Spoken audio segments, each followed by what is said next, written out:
Destroying minimum wage myths with Robert Reich. If your business model depends on paying your workers starvation wages, you should not be in business. The federal minimum wage of $7.25 an hour hasn't been raised since 2009. That's the longest period without an increase since the minimum wage was enacted, meaning today's minimum wage is actually worth far less than it was in 2009. This is an insult to American workers and bad for our economy. It's far past time to raise the minimum wage to at least $15 an hour. Today's federal minimum wage is a starvation wage. A full-time minimum wage worker can't afford a two-bedroom rental in any city, county, or state in the entire country.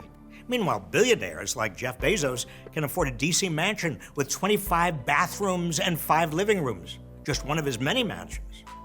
Now, the current minimum wage isn't so low because these workers are worth less than they were years ago. Quite the contrary.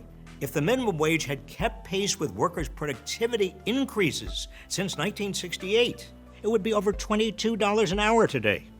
Even so, conservatives are out to scare you about raising the wage. Let's debunk each of their talking points. Myth number 1.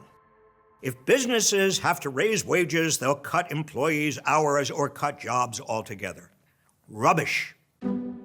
Since at least the 1930s, critics have argued that setting any minimum standard of decency at the workplace will raise employer costs and kill like child jobs. labor. Child labor laws, the 40-hour work week, workplace safety laws. If we've learned anything over the years, it's that treating workers decently is worth the price. Besides, an abundance of research shows that increases in the minimum wage do not reduce the overall number of jobs. Researchers examined 138 state-level minimum wage increases and found that the number of low-wage jobs remained essentially unchanged in the 5 years following the increase. But workers were paid more.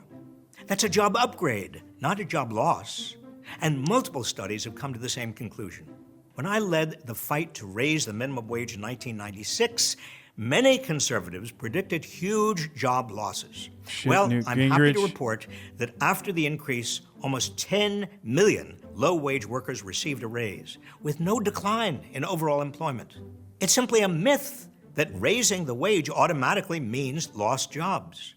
Not to mention the benefits for workers themselves. Raising the wage to $15 an hour by 2025, as proposed in the Raise the Wage Act, would give 32 million workers a raise. Here's the bottom line. If your business model depends on paying your workers starvation wages, you should not be in business. Myth number 2. Small businesses won't be able to afford the higher wage and will be put out of business.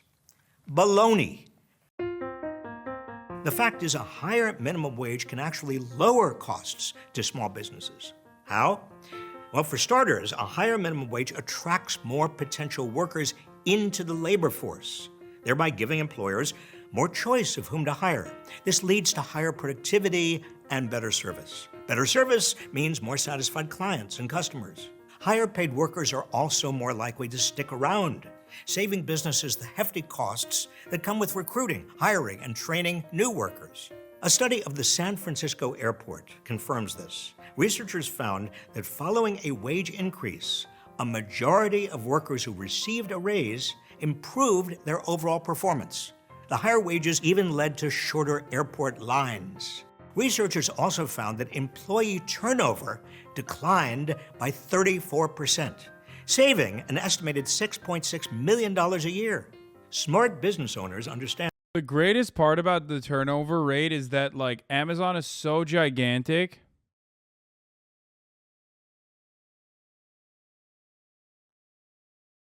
I love who you project you are on stream.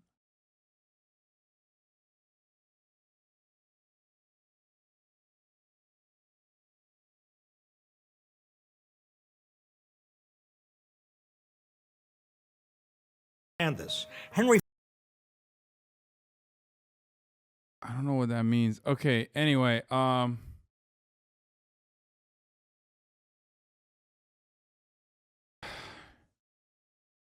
Amazon is so gigantic and so reliant on high rate of turnover in an effort to combat like one of the few sectors where people are working alongside one another and therefore higher likelihood of unionization and demand for better benefits and compensation and unionization are running out of workers to exploit.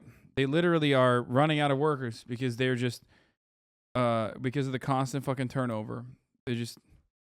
They go into an area and they're just like, all right, after 2 years, 3 years, all right, you're done. We fucking worked you to the bone. We've done enough. You've worked enough here. Get the fuck out. And now a leaked Amazon memo warns the company's running out of people to hire.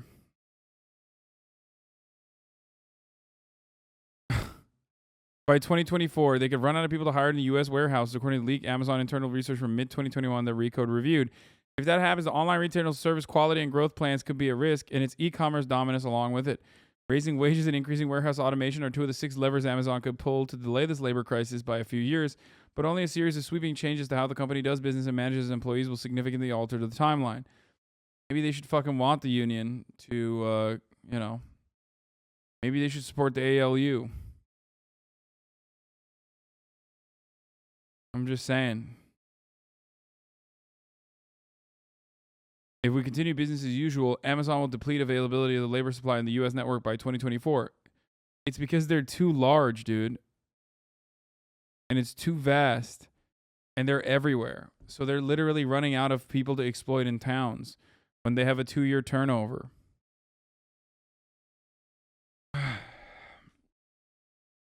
They're going to exhaust the entire available labor pool in Phoenix, Arizona, metro area by the end of 2021, and in the Inland Empire region of California, roughly 60 miles east of LA. Amazon's internal report calculated the available pool of workers based on characteristics like income levels and a household proximity to current or planned Amazon facilities. The pool does not include the entire U.S. adult population. The research provides a rare glimpse into the staffing challenges that Amazon is now facing behind a sleek veil of one-click online shopping and same-day Prime delivery. Leaked internal findings also serve as a cautionary tale for other employers who seek to emulate the Amazon way of management, which emphasizes worker productivity over just about everything else and churns through the equivalent of its entire frontline workforce year after year. In the past, that churn wasn't a problem for Amazon. It was even desirable at some points. It was always desirable. It was built into their fucking business model.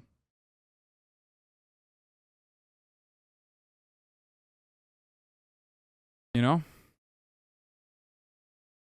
Their goal... it was built into their business model.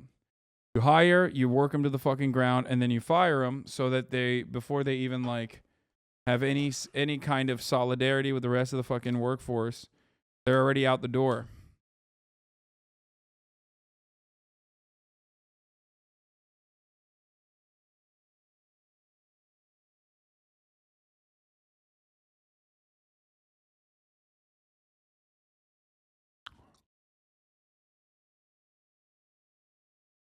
Ford, after introducing the $5 day in 1914, when typical industry wages were less than half that, called it his best cost-cutting strategy because of the productivity boost that followed.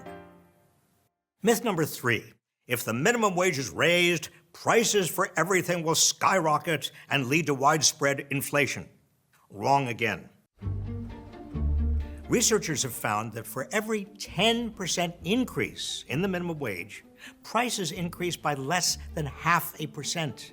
And it's a temporary price increase, occurring only in the month the wage hike goes into effect. No way this sparks inflation. In fact, the minimum wage needs to be raised so it can keep up with inflation. Because of inflation, today's minimum wage is worth almost a third less than it was worth in 1968. And since it was last raised in 2009, it's lost 17% of its value. This means that compared to 2009, minimum wage workers have lost $3,950 every year. So that's why a higher minimum wage would boost economic growth. 70% of the economy depends on consumer spending. So more money in people's pockets means they can spend more on the goods and services that keep the economy going. Oh, and raising the minimum wage would reduce the amount of money taxpayers spend on public assistance that families need because their breadwinners don't make enough to live on. It's estimated that nearly half of federal minimum wage workers' families are enrolled in at least one safety net program, costing the public $107 billion every year. That's right. Our tax dollars are subsidizing corporations that don't pay a living wage. Myth number 4. Most minimum wage. Remember when I told you that fucking the greatest welfare queens or whatever are fucking rich people? The Walton family doesn't operate. The Walton family doesn't have a Walmart without government subsidies and the EBT program, without food stamps. It just doesn't work. It does not fucking work.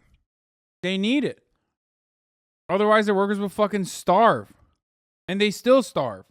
Workers are teenagers making some extra money on the side. They don't need a wage increase. More rubbish. While this might have been the case in 1968, it certainly is not now. Today, only 1 in 10 workers who would benefit from a $15 minimum wage increase is a teenager. More than half of them are between the ages of 25 and 54. More than half of them work full-time. And over a quarter. Doesn't it work the other way around too? Like normal non-Walmart people will also not have Walmart? No. It doesn't work the other way around. Walmart can stand to fucking pay its workers more and eat into its profit margins, okay? But of course, the way that Walmart operates, they never want to cut redundancies on dumbass initiatives, okay, or marketing or whatever the fuck. They only want to improve their profit margins by ensuring that they're paying their workers as little as possible. Having no say, workers having no say in the process too, of course. Yeah, EBT for their workers and EBT for their local customers, and also EBT for their workers who then become their local customers. That's the best part about fucking Walmart. Like, you work at Walmart, Walmart doesn't even pay you enough to fucking survive. You get government cash assistant, okay, you get SNAP, and then you turn around and use it at Walmart. Have children.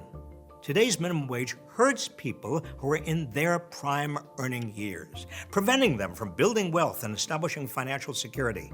Raising the minimum wage would also help reduce racial and gender pay disparities. Minimum wage increases and expansions in the late 1960s reduced the income gap between black and white workers. Raising the wage would have a similar effect today because black workers, Hispanic workers, and women comprise a large portion of today's low-wage work. Fuck Walmart. Hope you don't shop there. I mean, I would if there was a fucking Walmart in my neighborhood or in my vicinity. I live in LA. There's like one Walmart, brother, and it's not very close. In sum, raising the minimum wage is good for workers. What do you mean? Is there artisanal shopping? Yeah, let me go find a artisanal store, dude. Like, yeah. Do some consumer side activism, you know? Oh man, fuck Walmart. Yeah.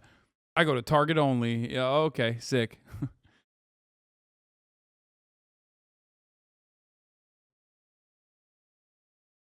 Cuz that's much better. Good for businesses and good for the economy. In addition to all this, raising the minimum wage is the morally correct thing to do. It ought to lift working people out of poverty, not keep them in it. We're the richest country in the world, home to the richest people on the planet. We can and we must treat our workers with the dignity and respect they deserve. That starts with paying them a living wage.